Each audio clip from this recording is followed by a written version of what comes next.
300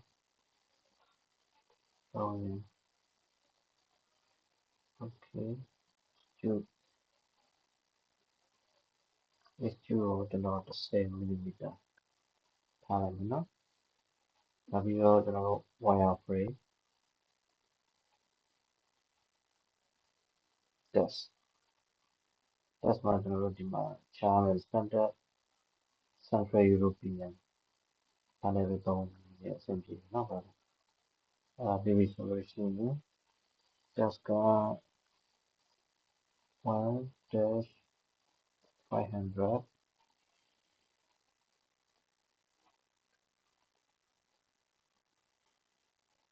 4-69 mm ထောက်လိုက်ရဆိုလို့ရှိရင်ကျွန်တော်တို့ကကို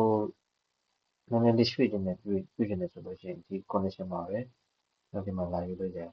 close to freeze point အဲ့မှာကျွန်တော်တို့ထောက်မလားကျွန်တော်တို့လိုချင်တဲ့နေရာကိုကျွန်တော်တို့ရွှေ့လို့ရတယ်ဒီကောင် font size ကကျွန်တော်15လောက်ထားပြီးလို့နော်ဒီမှာလည်း font size ကျွန်တော်တို့ရွှေ့လို့ရတယ် okay ဒါဆိုရပြီနော်ဒါပြီးပြီဆိုလို့ချင်းကျွန်တော်တို့ပြန်မုတ်ဖို့ပါမယ်UCL ကိုကျွန်တော်စင်တာပဲထားပါမယ်နော်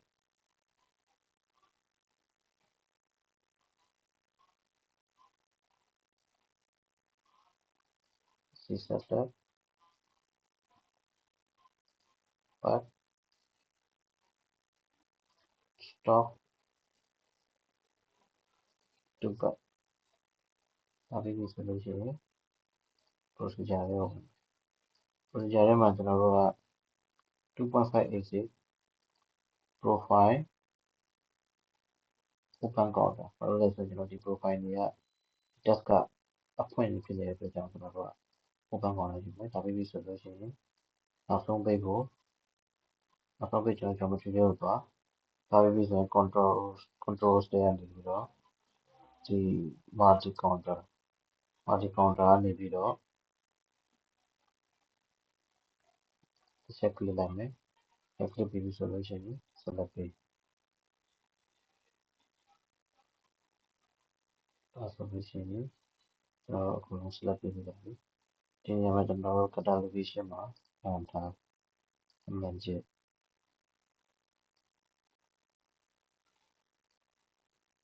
ဒါကတော့ကျွန်တော်တို့ဒီမှာ Saga 0ဒီ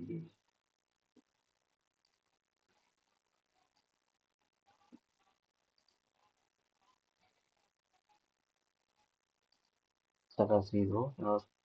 ဒီ UCS ကကျွန်တော်တို့ဒီ surface ရဲ့အပေါ်မှာဖြစ်တဲ့အတွက်ကြောင့်မလို့ surface ရဲ့ဒီကောင်အောက်မှာပေါ့နော်အောက်မှာထားတာဆိုတော့ဒီကောင်ကိုပြန်ရွှေ့ရဒီကောင်ကို edit move linear ပြန်ရွှေ့ဒီကောင်ကကျွန်တော်10 mm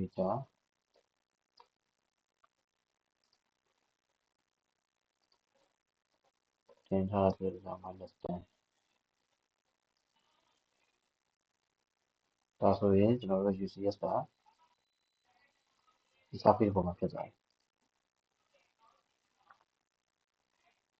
ဒါတခုကျွန်တော်တို့တခုချိန်တာပြတာမျိုးဆိုလို့ရှိရင်ဒီနေရာမှာ update ပြန်တင်ပေးရ update ပြန်လုပ်ပေးရ okay ပြန်သွားမယ်ကျွန်တော်နောက်ဆုံး page procedure 2AC profile open counter နောက်ဆုံး page geometry တွေကနေပြီးတော့ control ရွေးပြီးတော့ဒီမှာဒီကောင်က counter တခုလည်းမဟုတ်တဲ့အတွက်ကြောင့်မို့ multi counter ကနေပြီးတော့ click ထောက် select ပေးပြီးဆိုလို့ရှိရင်ဒီတော့ catalogation on ဖြစ်ရမယ် okay everything မှန်ကြည့်ကျွန်တော်တို့ကဒီမှာ Borome PPT2 ကိုတုံးတာအဆင်ပြေလို့ပြီးတုံးလို့ရတယ်ပေါ့နော်0 support တော့က surface ကနေပြီးတော့ -1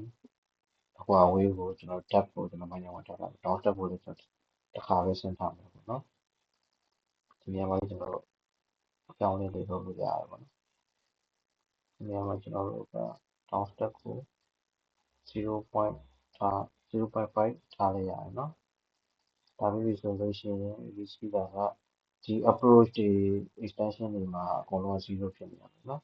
တကယ်လို့0မဖြစ်ဘူးဆိုလို့ရှိရင်ဒီ cap တွေကဘယ်လိုမျိုးဖြတ်ဝင်လာတယ်ဒီကျွန်တော်တို့လိုချင်တဲ့စာပါမျိုးတွေ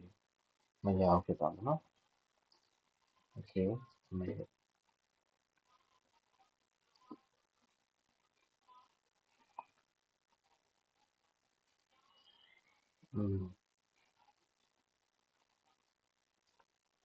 ဒါဆိုလို့ရှိရင်ဒီမှာ cap က SMG တွေနော်ဟုတ်တယ် SMG ကို cap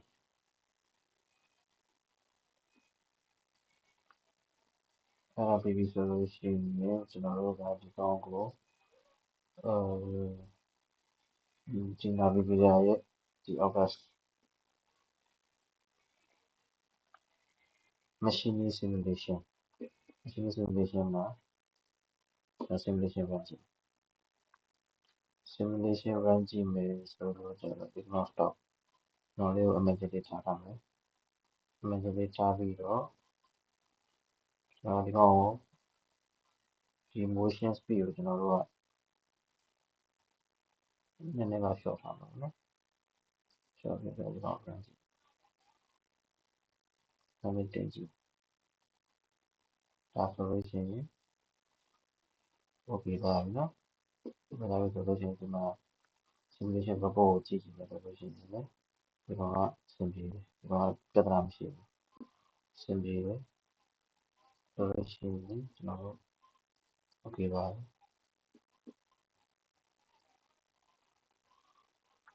ဒီမှာဟိုမှာဒီကောင်ကို simulation နဲ့ကြည့်ရင်လည်း navigator နဲ့ပဲကြည့်လို့ရတယ်ပေါ့နော်ဒီကောင် navigator နဲ့ကြည့်မယ် navigator နဲ့ကြည့်မယ်ဆိုလို့ရှိရင်ကိုလိုချင်တဲ့ point ကိုတော့ထောက်ပြီးတော့ဒီ2ဝင်နေတဲ့နေရာကိုကျွန်တော်တို့ကဒီမှာကျွန်တော်တို့ coordinate တွေနဲ့ကျွန်တော်တို့ x y z coordinate ဒီကောင်ဆိုလို့ရှိရင် z -1 condition မှာရောက်နေတယ်ဒီ condition ဆိုလို့ရှိရင် z က 0.5 ဒါမျိုးလေးတွေကျွန်တော်တို့ပြည့်ရမယ်ပေါ့နော်ဒီကောင်0.5 x ကဘယ်လိုလုပ်လဲဒီကောင်ဒီ cap တွေဒီ testကို cam program လုပ်တဲ့နေရာမှာဒီ navigator တွေကြည့်ရတော့အရင်ကတော့အရင်ကြည့်ပေါ့နော်ကျွန်တော်ချို့တော့ဒီ operation တွေမှာ error ဖြစ်တာတို့ damage ဖြစ်တာတို့ဆိုလို့ရှိရင်အဲ damage ဖြစ်တဲ့နေရာကိုကျွန်တော်တို့ကဒီမှာ coordinate တွေကြည့်ပြီးတော့ကျွန်တော်တို့ပြန်ပြီးတော့စစ်လို့ရတယ်ပေါ့နော်ဒါလောလောဆယ်ကဒီ test only ဖြစ်တဲ့အတွက်ကြောင့်မလို့ကျွန်တော်တို့ကကိစ္စမရှိဘူးအဆင်ပြေသေးတယ်ပေါ့နော်ဒါပဲကြပြီနော် okay